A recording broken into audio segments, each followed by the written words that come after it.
Welcome to episode 42 of Instant Expertise Marketing. We appreciate you listening in.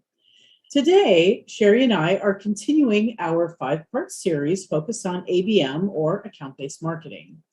In this series, we're sharing insights on how to create your own ABM program from scratch or how to improve conversions in the program you've already got. I'm Yvette Brown, co-founder of X Promos. I became an entrepreneur at 23 by starting my own promotion agency with my then 29-year-old business partner, Shari Nomadi. And I'm Shari Nomadi. Yvette and I have always approached business from extreme opposite ends of the spectrum, and yet it's amazing, but we always come to the same conclusions on how to help our clients succeed. So today, we're going to outline the 7 steps that you need to take in order to build your own ABM marketing campaign. There's this mistaken belief that only large enterprise companies can successfully run an account-based marketing campaign, or that you need really pricey automation to do that. But we are here to tell you that both of those things are false. In fact, you can create your own program without all the tools, and it will make your business development efforts much more targeted and therefore much more successful. So today we're going to walk you through those 7 big steps to make it happen. Step 1 is all about identifying your financial goals so you can calculate your targets. I know this might seem obvious, but basically you just want to work backwards from what your target number is. And, we like to work in the 90-day cycles. So that can be a great place to start, 30, 60, 90. So, just sit down and go, okay, what number do we want to hit this quarter? And, start working your way backwards. If this is your goal in revenue, here's what we need in profit. So this is what we need in revenue. How does that translate? How many clients is that? How many projects is that? You know how your business works, but very quickly you can start getting to exactly how many new clients or new projects or however you look at your business you're going to need. And from that, you can start to figure out how many people you're going to need to reach out to try and hit those numbers. Right. And I think, just to expand on that a little bit, you have to figure out what your open rates are or what your conversion rates are. So then you can start going, okay, this is our financial goal. Here's our open and close rates. So, we need to hit this many people, right?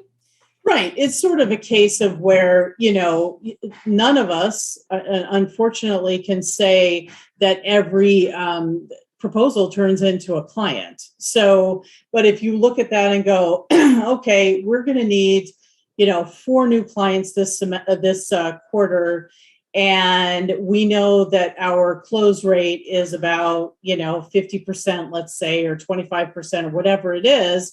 That means we're going to need, if it's 25%, we're going to need 16 proposals to get that, 25% close rate. It doesn't have to be perfect, but you can just start seeing the numbers. Because if you need 16 proposals, you start to go, okay, well, I can't just talk to 20 people because I'm not going to get 16 of them to say, yeah, I want a proposal. What's a reasonable number you're going to need to talk to? Maybe 160 to get 10%. Don't get too hung up on the very exact what the numbers are, but we want you to have a feel of whether or not you need to build 5 people or 500, because it's usually not as daunting as you think, especially in this ABM scenario where you're really going after your best prospects. That's right. So moving on to step 2, this is either using or creating, if you don't already have one, your ideal buyer persona or personas so that you can profile your audience and create your 3 ABM categories, which we talked about in our previous episode, which is that 1-to-1, 1-to-few, and 1-to-many. Yeah, this is a super duper important step. Like Shari said, I think it was in our last podcast that we actually talked about this in a little bit more detail. But it's really important that you start by having your ideal buyer persona.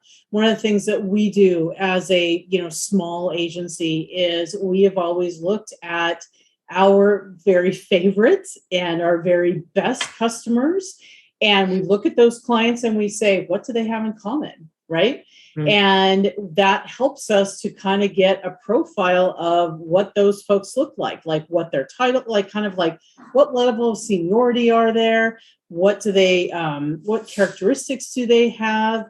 For you it might be what industry are they in, all those things where, as you kind of say, is like, who could you serve with your eyes closed, and you want to really think about who would be perfect for you, and that's really a great place to start. So we highly encourage you. Well, you really have to have these ideal buyer personas before you can really move on. But once you have them, like Shari said, you can then build those 3 ABM categories and start to see what your ABM pyramid is going to look like. So then once you have that, it's building your 3 ABM lists, right? And then you can start researching ways that relate. And then once you know what that answer is, you can create your offer. And guys, I know that sounds really easy. It's like, oh, just build your list because now we got our personas and we're going to figure out how you're all relatable. So then we can just create this offer in like 1, 2, 3, couple keystrokes, as we say, and it's done. That's really not the case, right, Yvette? Not at all. This is one that you're going to need a great deal of not so much a great deal of time, but dedicated time on. For starters, you perhaps you're not going to know everybody that's a perfect fit for your buyer persona. I know that, to be honest, that's a challenge for us at times because our persona is a little different. It's not just in one particular vertical, so it doesn't make it as easy, but we know what makes our clients ideal. So we try and, find a way to track them down or weed them out. In any event, though, once you kind of know those, you can take a stab at building those lists, and that's against your one-to-one, one-to-few, and one-to-many. There's so many ways nowadays to build lists, in business to business space. LinkedIn is really a great place to start. If you don't have Sales Navigator, we highly recommend that because that is a great way to start to figure out who those folks are at different levels. And you can see, trees of the organization trees and all these types of things that will kind of help you find the people to get going. But once you do, don't think your work is done. This whole idea that Shari just talked about on the ways that you can relate to them is paramount. With your one-to-ones in particular, you need to start getting to know them on a personal basis. So hello, social media. This is a great opportunity to not only read their LinkedIn profile, but go look at their social profile as well and start making notes in your research of things of like, oh, are they tennis fans? Are they, fans of the New York Jets? Do they love baseball? Are there kids in soccer? People tend to share a lot of things that can help you when you are putting together your information. Now, when you're looking at the one-to-few and one-to-many, that personal information may not be as relevant because you're going to be putting messaging out to them that's sort of in aggregate. In that case, you're really going to need to know those industries a little bit better. And but once you start thinking about those 3 groups, you need to put yourself in those shoes and try and figure out your offer. In other words, why would you want to work with you? Right? Now, why would someone be compelled to choose your solution now? And you need to put yourself in those shoes and start thinking about the answers to those questions. You're not going to want to ask them that out of the gate, but eventually in your ABM program, those are the things you're going to want to get them to act on. So start thinking about that in step 3. And then after you've done that, and that is a bit more of an undertaking than it sounds like in that one sentence, the next step is connecting your story with your unique selling proposition to the needs of your audience categories. Yeah, and that seemed like, wait, what? What did you just say? Yeah, what did you? That was too many big words in there. What are you saying? Yeah, what we're really saying is that if you've got your unique selling proposition or USP, which I'm going to assume that our listeners do, hopefully you have a story, and your story is how that you bring that unique selling proposition to life through the eyes of your best prospect. But basically, you need to take that story and think about each of those ABM audiences, and you need to start figuring out how that connects. So, again, depending on what you're offering and what that solution is, every single one is different. But the more specific you can be about connecting your USP with their needs, the more success you're going to find along the way. Absolutely. Our step 5, it kind of seems like it should be step 6, because step 5 is creating a 6-week calendar of touch points and making sure that these are diverse messaging and delivery methods. And Yvette, I know you can talk a little bit more about that, but why is that so important? Well, it's funny. It's so important, in fact, that I know we've got some other podcast episodes planned specifically on those topics. That's Basically, right. We picked 6 week as a calendar of touch points because that gives you a 42-day period where you can get a program out there and see how it works. It gives you, if you take a couple weeks after that to see what's happening, that kind of sets you up within a 1 quarter to see the results, tweak, and move on and do it again. So we like 6 weeks because I don't know. That's how long McDonald's does their Happy Meal program. So I feel like 6 weeks is a pretty good vibe. When we do sweepstakes programs, we tend to offer them for, 4 to 6 weeks. So it's about the right amount to keep yourself, your sales team, your marketing team engaged and not go too much longer. So that's why 6 weeks. The reason for the diversity of messaging and delivery is because different people engage in different ways at different times, and people need newness in their life. You can't just send them emails in your ABM and have that be the end of it. You need to find different ways to say the same thing over and over. And like I said, I know we've got some other podcasts that are going to go in a little deeper on that, but that's really the point. The 6 week is kind of a magic time. Diversity of messaging and delivery is going to make your program successful. Absolutely. And step 6 is launch it.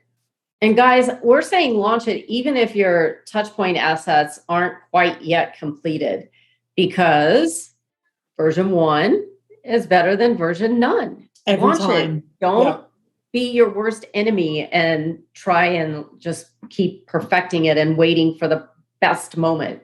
Now is the time. Exactly. And, and the thing about those touchpoint assets is that, as you're going through your nurture streams in those 42 days of touch points, you're going to want to deliver different assets along the way. And so today you may not have all of those done, but basically what you've done in this exercise in the diverse messaging as delivery is you might have said, hey, we can create an infographic, we can create a video, we can do this, we can do that. Some of those things you may have done, some of them might not be. But if you put it all out and you check it off and someone's responsible for getting all those done along the way, you'll be able to create a cadence that you can work with. And finally, step 7, this is track, evaluate, adjust, refine, and repeat, right? Yep. And that is really it. It's the beauty of ABM is that it is always a work in progress. But, if you want to really know if it's working, you're going to have to track it. And, you can don't get in the weed. We recommend not getting too far in the weeds of whether this particular touch point worked and that one didn't or whatever, because you can't just look at engagement on any particular touch point to know whether or not it's an important part of it. Rather, we think that the most important thing to look at is, did you meet your goals? Did you get your 16 appointments? Did you close your 4 leads? Did you, what happened? And, Right. As you have real experiences with real prospects, the feedback that you get on that is really important, because you really will have a sense of what's working and what's not. You do more of what's working and replace the stuff that maybe you don't think is working very well. And then you just turn around and do it again. Absolutely. And that's it, guys. If you would like the download of these steps that we just talked about, you can visit our microsite, and that is at abm.xpromos.com. You'll also find details there on how we can work directly with your team so that we can help you build a successful ABM program. And as always, thanks for listening in. Do come back to hear more about ABM marketing insights as we do continue this series.